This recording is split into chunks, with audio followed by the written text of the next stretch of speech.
The New York Mets have just been swept by the Atlanta Braves in a 3-game set and have officially lost 6 games in a row. Prior to playing the Braves, they also got swept by the Toronto Blue Jays and are now 1-6 in the month of June. Their only win coming on June 1st against NL East division rival Philadelphia Phillies. The Mets are now 8.5 games back of first place in their respective division and are 4th only ahead of the Washington Nationals. What's happening to Steve Cohen's Mets? Let's dive into it. Mets fans, I feel for you right now. That series against Atlanta was not easy to watch whatsoever. In each of the first 2 games, the Mets were up 4-1 going into the 6th inning. And both times, the 6th inning, the Braves would tie and take the lead, and there was no looking back. Atlanta took the first 2 games.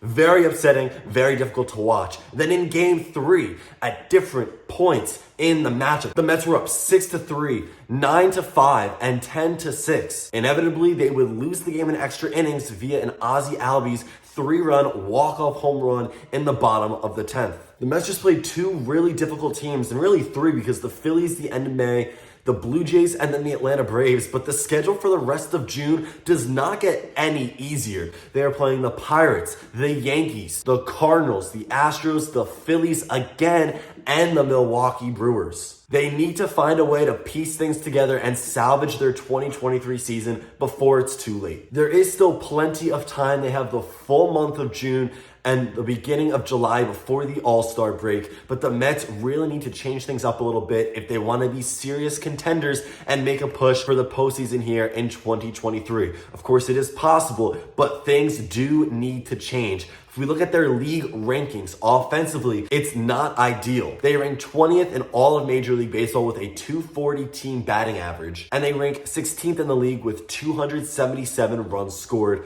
offensively so far this year. The combined pitching staff's 4.68 ERA is 24th in all of Major League Baseball, and they are also 24th in earned runs. They have allowed 284 so far in 2023. And as a pitching staff, they have allowed the 3rd most home runs with all teams in Major League Baseball, giving up 88. The only 2 teams in front of them are the Chicago White Sox, who have surrendered 89 home runs. They're in 2nd, and the Oakland Athletics, who have allowed 102 home runs so far this year. Now, of course, there have been plenty of highs and lows for this 2023 Mets team so far into the year. One shining star is, of course, Pete Alonso. He has really embraced his inner polar bear. He leads all of Major League Baseball with 22 home runs, but the slugger is only hitting .231 with a .326 on base percentage and .546 slugging. He also leads the team in RBIs. He has 49 so far. Francisco Lindor is 2nd with 42. Brandon Nimmo is 3rd with 25. The production from this first baseman has been huge for the New York Mets and a big reason for their success so far, but that is all going to change as he is expected to hit the injured list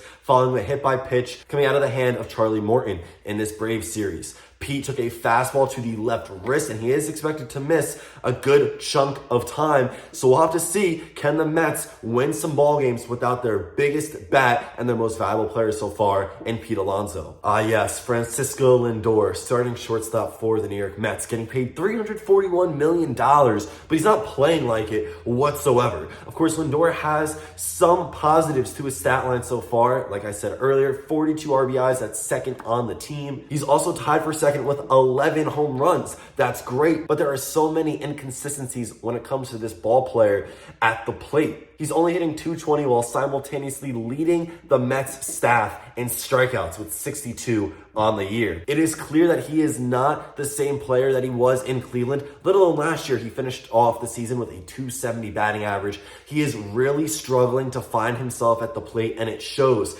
When he's on his game, he is a huge help for the Mets, but lately he has not been hitting well whatsoever, and it's just a big hole, a lot of question marks surrounding the shortstop. Obviously, he's not going anywhere anytime soon, so if the Mets want to find success, especially with Pete Alonso out, they really need to look to Francisco Lindor and get him back into his groove. The Mets hope that they have found gold in some of their young talent, but specifically another Francisco. This one, Francisco Alvarez, their young catcher. He has done very well well so far in his first season at the major league level. He is tied with Francisco Lindor at 11 home runs, second on the team, and also has 23 RBIs in just 41 games. Alvarez has an OPS of 850 so far in 2023, which is only behind Pete Alonso's OPS of 872. Alvarez is joined by Brett Baty and Mark Vientos, two other young players with high upside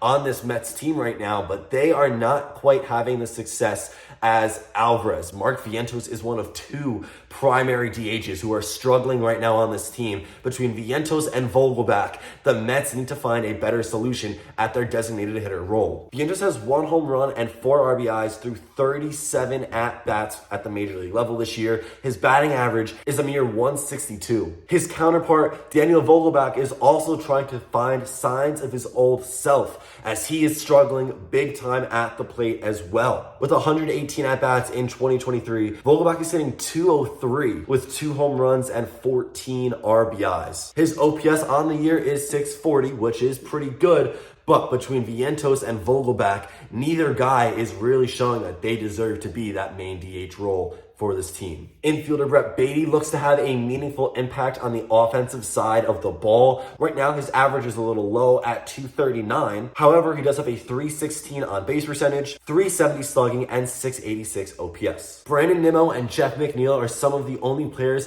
fulfilling their role and almost maxing out their potential on this team offensively so far, as they both lead the team in batting average. Brandon Nimmo is at number 1. His average on the year is .283, and Jeff McNeil's is .279.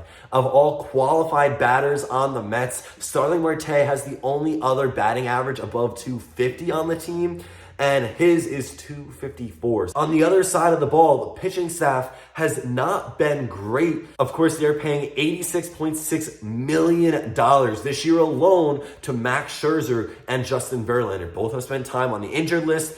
Neither of them have come off the injured list and looked like their previous selves. Of course, they're getting up there in age. The Mets are trying to squeeze out whatever these two guys have left. They are future Hall of Famers. And granted, both of them have had some good starts. Right now, they are not pitching to their full potential. Max Scherzer is 5-2 on the year with a 3.71 ERA. He has struck out 58 batters in 53 and a third innings pitched, and his whip is 1.18. Granted, Scherzer has only started 10 games this year. You hope to see that he continues to stay healthy for the remainder of the season. If the Mets want a real shot at making waves the second half of the season and into the postseason, if they make it, they need Scherzer and Verlander to be on their A games. Now, the 2022 AL Cy Young, Justin Verlander. He is 2-3 in 7 games started. His ERA is 4.85. Yikes, a bit high, but there is still, like I said, plenty of time for him to come back into his Cy Young self. 33 strikeouts and 39 innings pitched for Verlander, and his whip is 1.33. Kodai Senga, he's also been good, but relatively hit or miss. His first year in the league, Senga and his forkball have appeared in 11 games. He has started all 11. He has gone 5-3 with a 3.75 ERA. He has 73 punchouts and a little over 57 innings pitched and a whip of 1.44. Senga is a solid number 3 guy, but again, if they want to have success, they need to have sustainability out of these top 3 guys in the rotation. When it comes to the bullpen, the Mets suffered a big blow losing Edwin Diaz as he got hurt in the World Baseball Classic. However, David Robertson is doing a good job maintaining that closer role here thus far into 2023. He has 10 saves